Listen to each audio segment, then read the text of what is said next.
Bino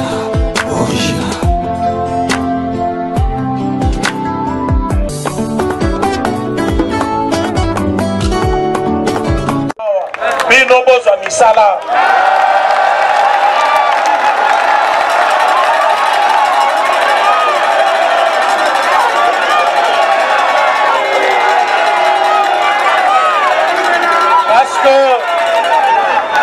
Parce que dans na bureau etikali kaka financement pour être combattant na ba combattant ba kozala mandaté na ba cellule na bango bazwa formation na ba centre wana tokozala na base de données ya main d'œuvre qualifiée oyo tokopesa na ba investisseur nyonso bakoya na mboka na biso wete bino bozwa misala bozala récompensé na lutte oyo bino bosali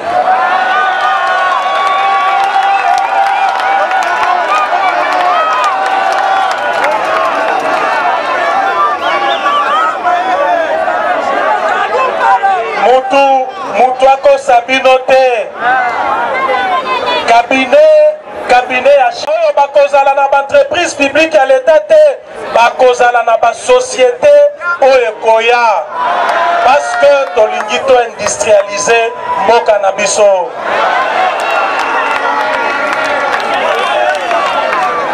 social ezobanda na emploi oyo kozala rémunéré malamu tozokana nazali kotia point d'honneur mpona koyebisa bino bacombattante na bacombattant moto akosa bino te ke bazwi bafulani na mosala bino botikali moto ata moko te akotikala chômeur na UDPS.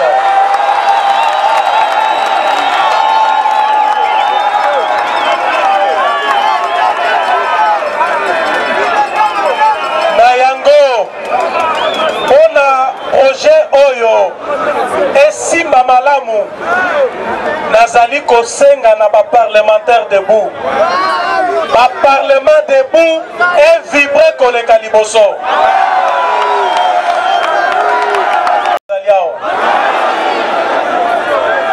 oyeba ke binonde batu bomemi parti charge ya parti ezali na mapeka na bino ba réunion ya ba cellule et continuer recrutement ya ba membre et continuer tosala net ba mususu te bazali na bambongo mingi bazali riche mais parti na bango ezali pauvre biso tokosala na parti na biso ezala parti riche grand prospère et puissant tozokana parti na biso esengeli ezala puissant parce que tozali na pouvoir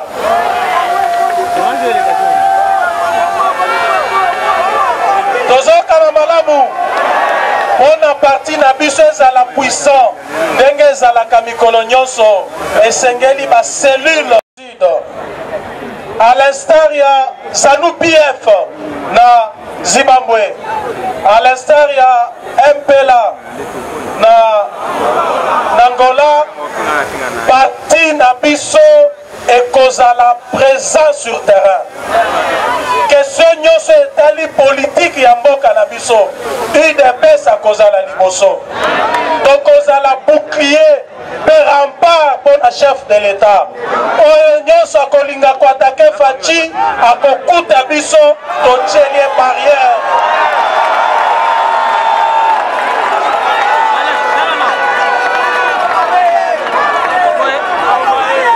soki boyoki na yebisi bino ke lobi tokuta na biso nyonso na balabala nalingi na mona bino na balabala po marche suki awa te tokokoba na bamarshe te mokolo état de droit ya solo mokolo développement ya solo mokolo baennemi ya république bakocomprendre que place na bango ezali awa te.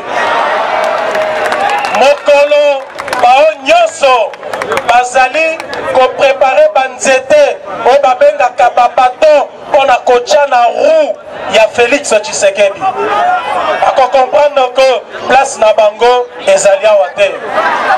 Donc oyoka ba chant de sirène te. Pamba te bobebi. Bozoka malamu. Bozoka ngai ozala 10 fois plus actif qu'avant. Parce que la survie de notre pouvoir en dépend. Est-ce que bozali koyoka ngai? Soki bozoka ngate boyebisi ngai na répéter yango na sens mosusu.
Combattant et aussi la kate tozali ba combattant tina liwa combattant jusqu'à la mort, combattant jusqu'à la mort, combattant jusqu'à la mort, je serai combattant jusqu'à la mort, combattant.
Il y a des prisonniers politiques nyonso.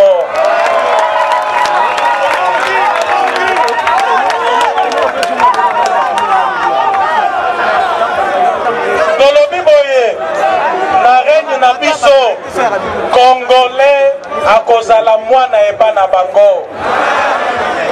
Armée na bino e kozala wana pona ko protéger bino.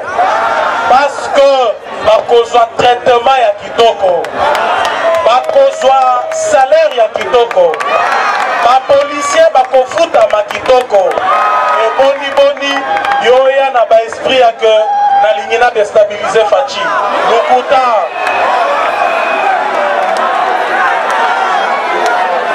Donc parce que tozali na kati ya kotia justice ya solo.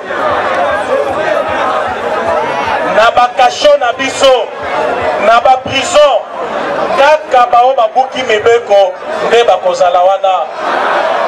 Ba ennemi ya chef de l'état bakozala kuna te. Donc mutu azali libre ya ko choisir ngambo na ye. Tozokana na yango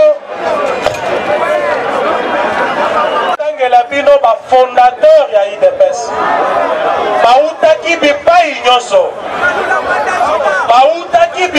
nyonso oyebi ba province d'origine ya moko na kati ya ba fondateur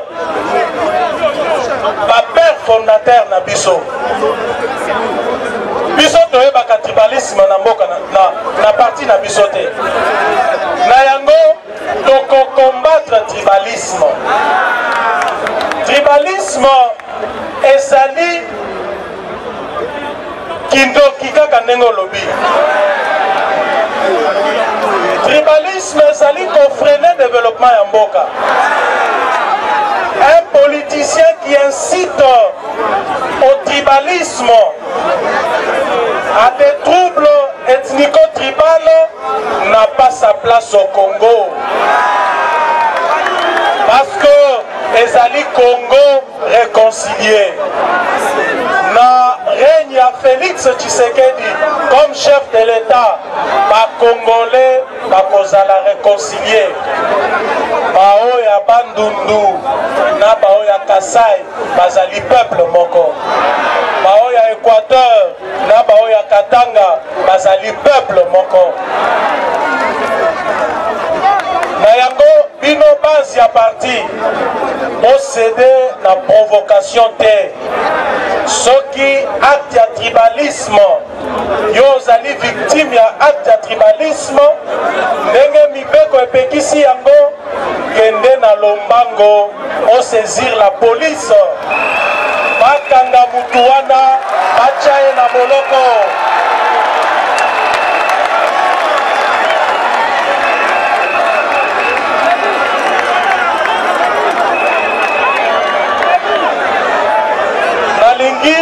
nalingi nasukisa mpona koyebisa bino boye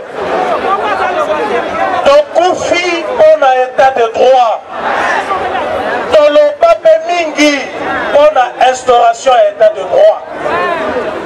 Feu Tshisekedi Etienne na munoko na ye azalaki kaka état de droit. État de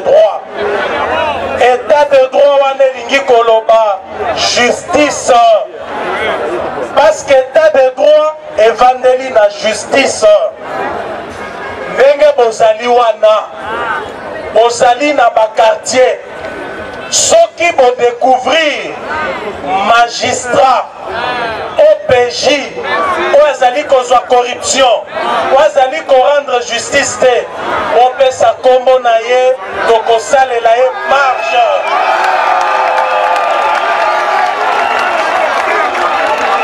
Tozali koyokana donc nde yango nazalaki koyebisa bino bamarshe esili te, marshe eza nanu parce que mosala ezali mingi. Boni bino biso tokotika magistrat azwaka kanyaka asombaka bamapango atongaka bandaku likolo ya peuple. Biso tobundi mpona état de droit, tokufisi bacombattante na bacombattant na biso mpona état de droit. Ye adefie biso, ye adefie président de la République. Justice ezali indépendante na mboka na biso wana toboyi yango te. Pouvoir exécutif ekopesa bainjonction na justice te, toyebi yango.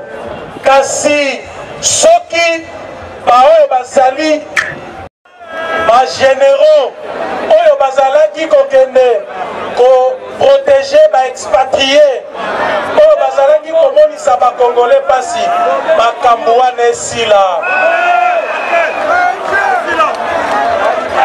Tolobi nini? Esengeli mutu nyonso azali kosala état de droit. État de droit elingi koloba ata soki oza na pete ndenge nini ozali na se ya mibeko. Baonyo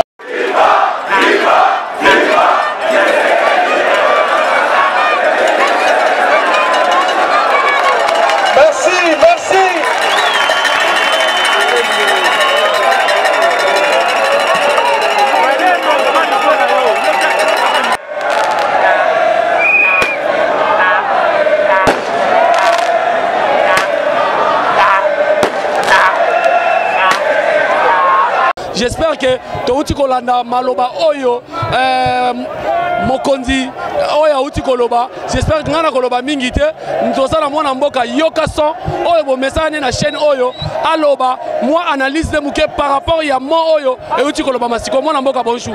Bonjour mon frère. Alors maloba oyo uti koloba masiko yo sali analyse na ndenge ni to ozu yango ndenge ni. Mais biso to lobby état de droit ce n'est pas dire les salés.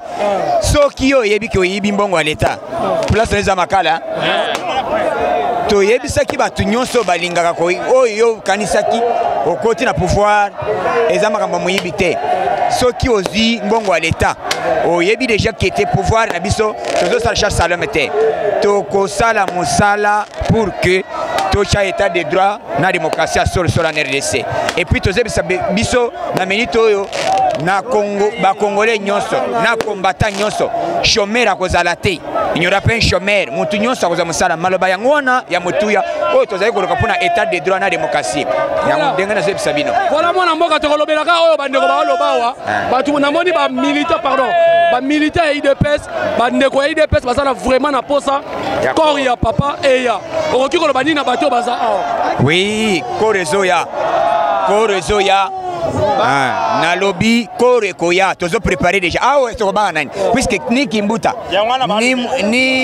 ni Basile o bazali o bakokunda Tshisekedi na nsele o bakonda boy ndenge eza boy kokunda président to kokunda ngo avec paix na dignité na ndenge sengela ki ndenge tolukaki liboso lobaki président comme na chef de l'état après lui lokola comme chef de l'état to kokunda Tshisekedi wa mulumba awa na Congo esika stolingi et puis to kosala ba monument na aéroport monument na échangeur monument na 10e awa monument toye to keto sala ngona pongabi to pongabi to sali monument na palais du peuple to kana palais de la justice to sali monument Kinshasa mobimba. Moi question muke na retourna parce que ngazaka tout le temps connecté na internet et ça la polémique mo zo le kana internet président alobi na bandeko o basa ba réfugié politique bazonga mais bato belé ba interpréter ngo mabe balobi o ya obligé bango ba ya awa yango mone luki problème na poto. Mais na yebsi bandeko wana ba yeba ka politique te d'abord banani yango ba koya mbemba za muyibi Katumbi aza muyibi non azolo ba bandeko na biso misuso ba kima baloba ke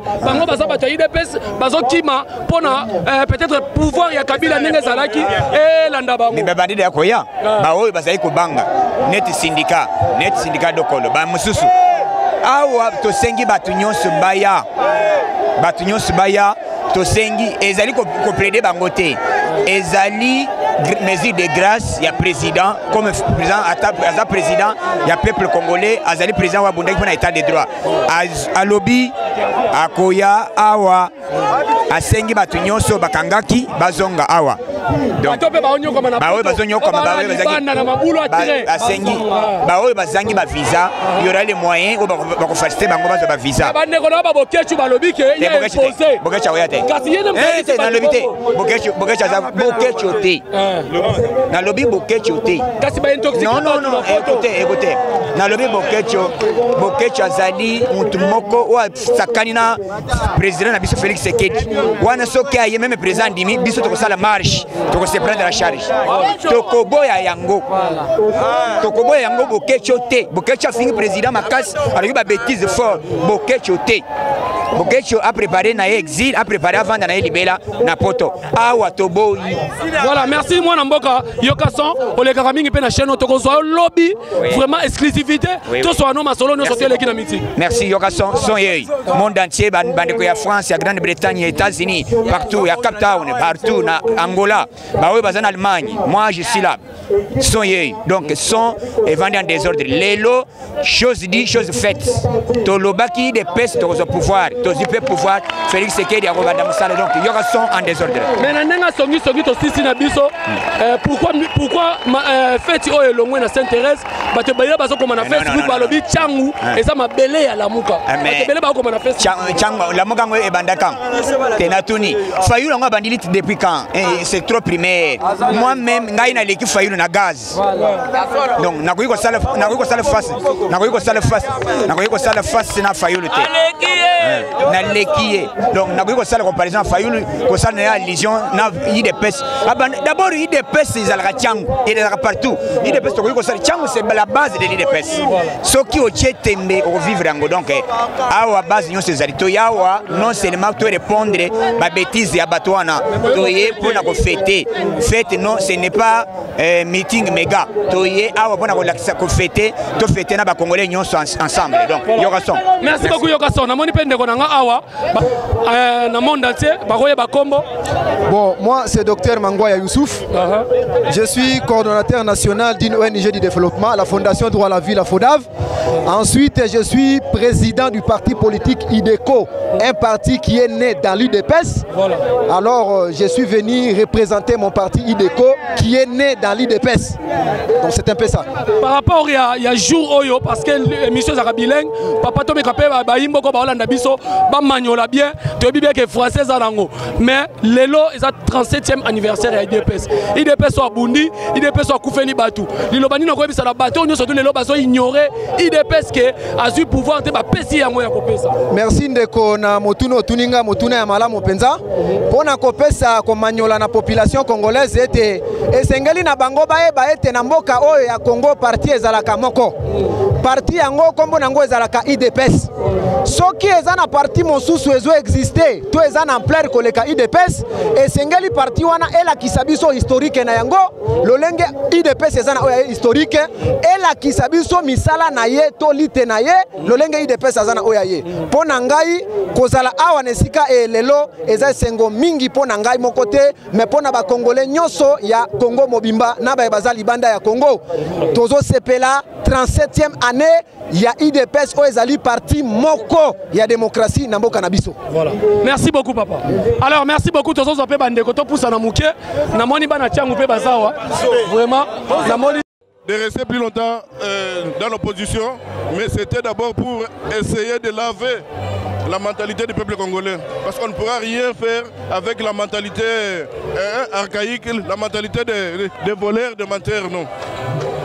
Donc nous sommes sûrs qu'avec l'IDPS, avec le concours du peuple, ça je le soutiens, c'est parce que c'est le peuple qui va accompagner ses pouvoirs. Alors quand le peuple accompagne ses pouvoirs, parce que là, le peuple est venu, il a la confiance du chef. Alors ce peuple-là va orienter, va guider le chef, va demander au chef, va soutenir le chef pour que le chef aboutisse. Alors c'est pourquoi je dis, c'est à travers vous, à travers moi, à travers tout le monde, qu'on arrivera effectivement à manifester cette alternance. Merci beaucoup. Merci beaucoup. Merci.